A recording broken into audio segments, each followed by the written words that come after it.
उसके पिता ने बड़े दुलार से उसका नाम रखा था कला। नवीन इंदुकला सी वह आलोकमयी और आंखों की प्यास बुझाने वाली थी। विद्यालय में सबकी दृष्टि उस सरल बालिका की ओर घूम जाती थी, परंतु रूपनाथ और रसदेव उसके विशेष भक्त थे। कला भी कभी कभी उन्हीं दोनों से बोलती थी, अन्यथा वह एक सुंदर नीरवता ही बनी रहती। तीनों एक दूसरे से प्रेम करते थे, फिर भी उनमें दाह थी। वे एक दूसरे को अधिकाधिक अपनी ओर आकर्षित देखना चाहते थे।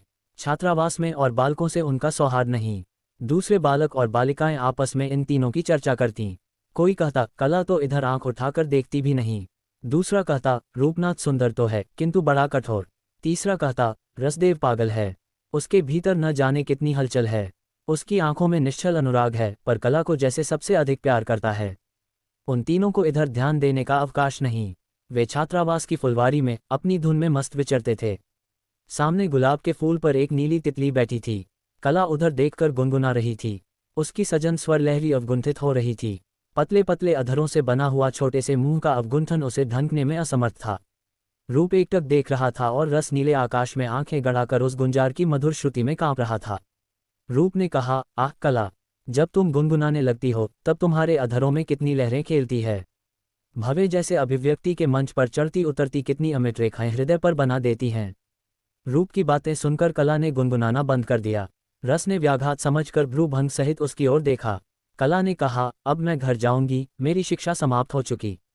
दोनों लुट गए। रूप ने कहा, मैं तुम्हारा चित्र बनाकर उसकी पूजा करूंगा।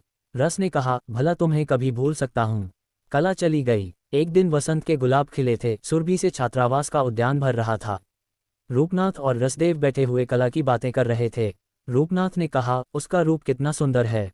रसदेव ने कहा, और उसके हृदय के सौंदर्य का तो तुम्हें ध्यान ही नहीं।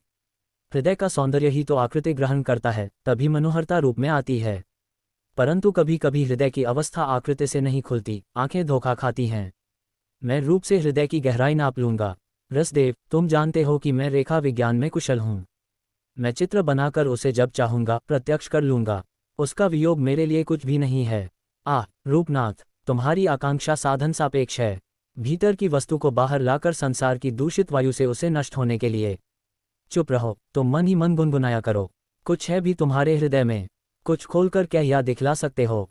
कहकर रूपनाथ उठकर जाने लगा। क्षुब्ध होकर उसका कंधा पीछे से पकड़ते हुए रसदेव ने कहा, तो मैं उसकी उपासना करने में असमर्थ हूँ। रूपनाथ अवहेलना में देखता हुआ मुस्कराता चला गया। काल के विशृंखल पवन ने उन तीनों को जगत के अंचल पर बिखेर दिया, पर वे सदैव एक दूसरे को स्मरण करते रहे। रूपनाथ एक चतुर चित्रकार बन गया। केवल कला का चित्र बनाने के लिए अपने अभ्यास को उसने और भी प्रखर कर लिया। वह अपनी प्रेम छवि की पूजा के नित्य नए उपकरण जुटाता।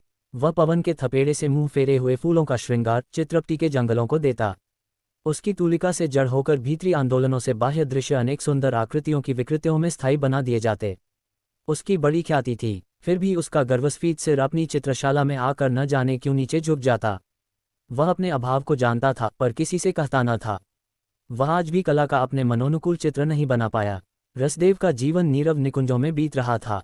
वह चुपचाप रहता। नदी तट पर बैठे हुए उस पार की परियाली देखते देखते अंधकार का पर्दा खींच लेना, यही उसकी दिनचर्या थी। और नक्षत्रमाला सुशोभित गगन के नीचे अवाक निस्पंद पड़े हुए सकुतूहल आंखों से जिज्ञासा करती उसकी रात्रिचर्या। कुछ संगीतों की असंगति और कुछ अस्पष्ट छाया उसके हृदय की निधि थी, पर लोग उसे निकम्मा, पागल और आलसी कहते। एकाएक रजनी में सरिता कल्लोल करती हुई बही जा रही थी।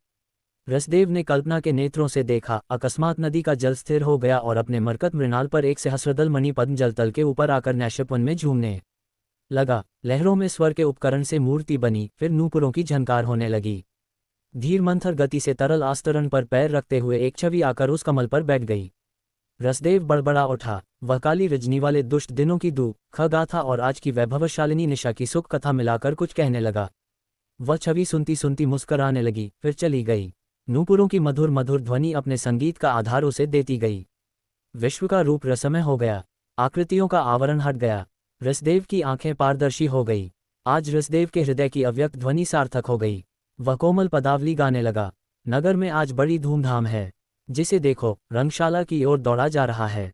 रंगशाला के विशिष्ट मंच पर संपन्न चित्रकार रूपनाथ ठाट-बाट से बैठा है। धनी, शिक्षित और अधिकारी लोग अपने आसनों पर जमे हैं। वीणा और मृदंग की मधुर ध्वनि के साथ अभिनेत्री ने यवनिका उठते ही पदार्पण किया। नूपुर की झनकारों की लहर ठहर ठहर कर उठने लगी। उंगली और कलाई कटी और बाहुमूल स्वर की मरोड़ से बल खा रहे थे। लोगों ने कहा, देखने की वस्तु आज ही दिखलाई पड़ी। जीवन का सबसे बड़ा लाभ आज ही मिला। कितने सहृदय अपने उछलते हुए हृदय को हाथों से दबाए थे। शालीनता उनके लिए विपत्ति बन गई थी। चित्रकार का अंधभक्त धनकुबेर भी पास ही बैठा था। उसने कहा, रूपनाथ, इसका एक सुंदर चित्र बनाकर तुम मुझे दे सकोगे? चित्रकार ने देखा, एक अतुलनीय छवि राशि। तुलिका इसके समीप पहुंच सकेगी। वह आंखों में अंकित करने लगा। सहसा अभिनेत्री के अधर खुल पड़े। नृत्य श्वास श्लत प्रश्वास क्षण भर के लिए रुके। बांसुरी बज उठी। वागेश्वरी के स्वरों के कंपन की लहरें ज्योति सी बिखरने लगीं। चित्रकार पुकार उठा, कला। परंतु ये क्या, उसने देखा, कला सजीव चित्र थी। उसकी पूर्णता स्वर कंपन के ज्योति मंडल में उत्प्रोत थी। उसने पागलों की तरह चिल्लाकर कहा, मैं असफल हूं। मैं इस भाव को रूप नहीं दे सकूंगा। वह उठकर चला गया। कंगाल रसदेव भी पीछे के मंच पर अपने एक साथी के साथ बैठा था। उसने कहा, रसदेव, ये तो तुम्हारी बनाई हुई स्मृति नाम की कविता गा रही है। तुम्हारी रसमयी भावुकता ही इस स्वर्गीय संगीत का केंद्र है, आत्मा है। जैसे वर्णमाला पहनकर आलोक शिखा नृत्य कर रही है। संगीत में उस समय विश्राम था। अभिनेत्री ने वीणा और मृदंग को संकेत से रोककर मूक अभिनय आरंभ कर दिया था। अपने झलमले अंचल को माया जाल के समान फैलाकर स्मृति की प्रत्यक्ष अनुभूति बन रही थी। कवि की मधुर वाणी उसे सुनाई पड़ी। कवि रसदेव ने अपने साथी से हंसते हुए कहा, इसकी अंतिम और मुख्य पदावली यह भूल गई। उसका अर्थ है, मेरी भूल ही तेरा रहस्य है, इसीलिए कितनी ही कल्पनाओं में तुझे खोजता हूँ, देखता हूँ, हे मेरे चिर सुंदर। वह स्मृति में जैसे जग पड़ी। उसने सतृष्ण दृष्टि से उस कहने वाले को खोजा और अपने बधाई के फूल विजयमला उस दूर खड़े कंगाल कवि के चरणों में श्रद्धांजलि के सदृश बिखेरने चाहे। रसदेव ने गर्वस्फीत सर झुका दिया।